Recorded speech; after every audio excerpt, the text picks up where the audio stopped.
विवाह भगवान शिव के साथ में हुआ है। जैसे ही सती माता का नाम सुना, परीक्षित जी महाराज कहते हैं, गुरुदेव हमने सुना कि सती माता अपने पिता दक्ष के यहाँ अपनी योगाग्नि में शरीर को जलाकर भस्म कर दिया। आप कृपा करके सती माता का चरित्र सुनाओ।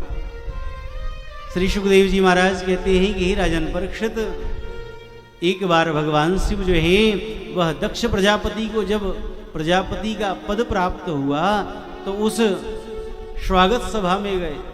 सभी देवता पधारे थे। दक्ष प्रजापति सभा में जब प्रवेश किए तो सबने अपने आसन से खड़े होकर उनका स्वागत किया। लेकिन भगवान भोलेनाथ तो नारायण के ध्यान में निमग्न थे, उनको पता ही नहीं चला कि कब आए।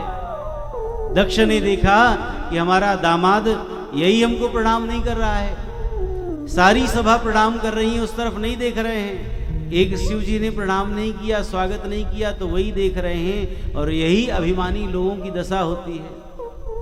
अभिमानी व्यक्ति जो है वह यही देखता है, अच्छा इसने प्रणाम नहीं किया।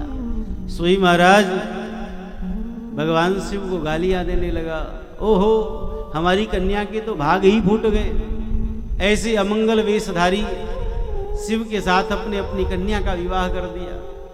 भगवान भोलेनाथ ने कर्ण बंद किए, कोई प्रत्युत्तर नहीं दिया, वापस लौट आए। और शिव जी ने आकर के सती माता को नहीं बताया। मानो भगवान शिव कहना चाहते हैं कि हम ससुराल में जाएं और थोड़ा हमारा अपमान भी हो जाए तो घर में आकर पत्नी को मत बताओ। घर में बताओगे तो कला ही होगा, कुछ होने वाला नहीं है। भोलेनाथ ने नहीं बताया और बहुत समय व्यतीत हो गया। कालांतर में दक्ष ने पुनः यज्ञ किया और उस यज्ञ में सबको निमंत्रण दिया, लेकिन भगवान शिव को निमंत्रण नहीं। सभी देवता अपने अपने विमान पर आरूढ़ होकर के आकाश मार्ग से जा रहे थे, लेकिन विमान जो है वह कैलाश के ऊपर ही उड़ा करके ले जा रहे हैं। देवता भी बड़े विलक्षण है महाराज। देवताओं को पता है कि इनको निमंत्रण नहीं है। पड़ोसी को पता चल जाए कि इनके बड़े खास हैं, उनके यहाँ कार्यक्रम है और इनकी बनती नहीं है, निमंत्रण नहीं है, तो जरूर पूछने के लिए आएगा, अरे भैया चलोगे नहीं क्या? पता है निमंत्रण नहीं है लेकिन जरूर आएगा पूछने। ऐसे देवता सब आकाश से विमान लेके जा रहे हैं, कैलाश के ऊपर से। सती माता ने देखा कि यह सब देवियां गीत गाती हुई कहाँ जा रही हैं? देवता विमान में फर्राटे बढ़ते हुए कहाँ जा रहे हैं? भगवान शिव से पूछा। भोलेनाथ ने कहा, देवी तुम्हारे पिता के यहाँ यज्ञ है, वहीं जा रहे हैं।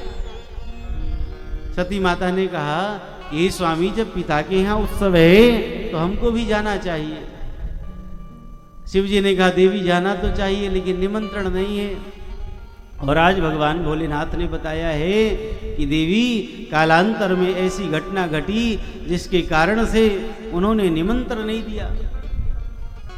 सती माता कहती हैं कि हे स्वामी, कुछ घर ऐसे हैं जहां से निमंत्रण ना आए तो भी जाने का विधान है। जदपि मित्र प्रभु पितु गुरु गेहा, जाई बिनु बोलेहु न संदेहा। मित्र के घर, भगवान के घर, पिता के घर, गुरु के घर, यह चार घर ऐसे हैं जहां से निमंत्रण ना आए तो भी जाने का विधान है। बहुत लोग गुरु जी के यहाँ भी निमंत्रण करते हैं, इंतजार कि न्योता नहीं आया तो गुरु जी के यहाँ क्यों जाएं। गुरु जी कथा सुना रहे हैं, निमंत्रण नहीं आया तो क्यों जाएं। इसलिए कुछ घर ऐसे हैं जहां से निमंत्रण ना आए तो भी जाने का विधान है। लेकिन भगवान भोलेनाथ कहते हैं, देवी सत्य है, लेकिन उन घरों में भी यदि कोई विरोध का भाव रखे तो नहीं जाना चाहिए।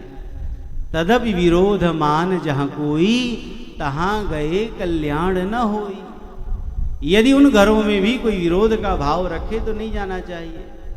भगवान शिव ने समझाने का प्रयत्न किया, लेकिन सती माता एक भी बात नहीं मानी। भगवान शिव ने अपने कुछ रुद्रगणों को साथ में दिया। सती माता आई और दक्ष के भय से किसी ने सती माता का स्वागत नहीं किया महाराज। एक माँ ही जो है वह आदर पूर्वक मिली है, एक माँ ने ही प्रेम पूर्वक स्वागत किया है। सादर भले ही मिली एक माता, सादर भले ही मिली एक माता, सादर भले ही मिली एक माता, सादर भले ही मिली एक माता, भगिनी मिली बहुत मुस्काता, भगिनी मिली बहुत मुस्काता, सादर भले ही मिली एक माता, सादर भले ही, सादर भले, सादर भले ही मिली एक माता। एक माँ ही जो है वह आदर पूर्वक मिली है। अरे बेटी सती, मैं जानती थी तू अवश्य आएगी। बहनें तो मुस्कुराती हुई मिल रही हैं, अरे सती अकेली आई हो, जीजाजी साथ में नहीं आए। पता है निमंत्रण नहीं है, उपहास करती हुई, लेकिन सती माता ने किसी की बात पर ध्यान नहीं दिया। और सती मैया जो है वह पूरे यज्ञ भवन में घूम करके यह देख रही हैं कि हमारे स्वामी का भाग है यहाँ या नहीं। सारी यज्ञ सभा में घूम करके देखा और जब कहीं भी शिव का स्थान नहीं देखा, अपने स्वामी का भाग नहीं देखा, तो भगवान शिव के अपमान में सती मैया का हृदय दग्ध हो गया, जलने लगा। भगवान शिव के अपमान से उनका हृदय दग्ध हो गया, जलने लगा। और सती मैया ने मन में विचार किया कि अब कौन सा मुख लेकर के वापस लौट कर जाऊंगी। कहीं जब हमारे स्वामी हमको दक्ष कन्या कह करके बुलाएंगे, कितना कष्ट होगा। इस शिवद्रोही पिता के शुक्र से मुझे यह शरीर प्राप्त हुआ, यह शरीर में यहीं पर नष्ट कर दूंगी। और सती मैया ने नेत्र बंद किए, भगवान शिव का ध्यान किया, अपने शरीर के भीतर से ही योगाग्नि प्रकट करी और उसी योगाग्नि में अपने शरीर को जला करके भस्म कर दिया।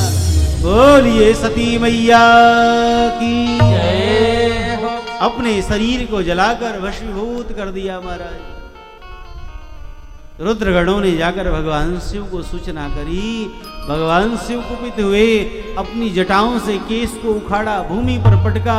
वीरभद्र महाराज प्रकट हुए, विशाल रुद्रगणों की सेना लेकर के आए। दक्ष